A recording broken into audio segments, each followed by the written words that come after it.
How can I renew my Indian passport before it expires?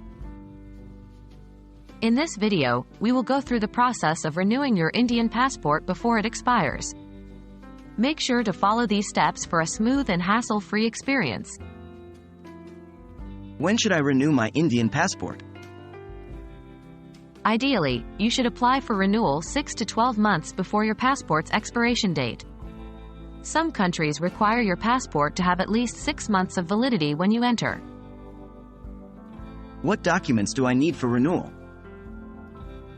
Current passport, recent passport-sized photographs, proof of address, utility bill, Aadhaar card, etc., birth certificate or other proof of birth, self-attested photocopies of relevant pages of the current passport, Annexure E, if applicable.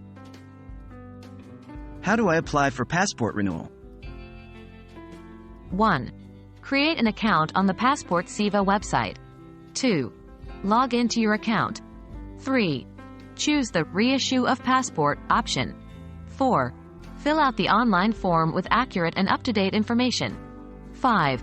Pay the fee online using a credit, debit card, net banking, or SBI Bank Challan. 6.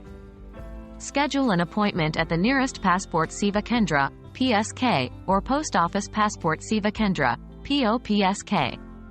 7. Attend the appointment with all the required documents. 8. Track your application online through the Passport Seva website. How long does it take to renew an Indian passport? The processing time for a passport renewal is typically 3 to 4 weeks. If you need your passport urgently, you can apply for a Tatkal or express service at an additional cost. Renewing your Indian passport before it expires is a simple and straightforward process if you follow these steps. So don't wait until the last minute, and ensure you have a valid passport for all your upcoming travels. Safe journey!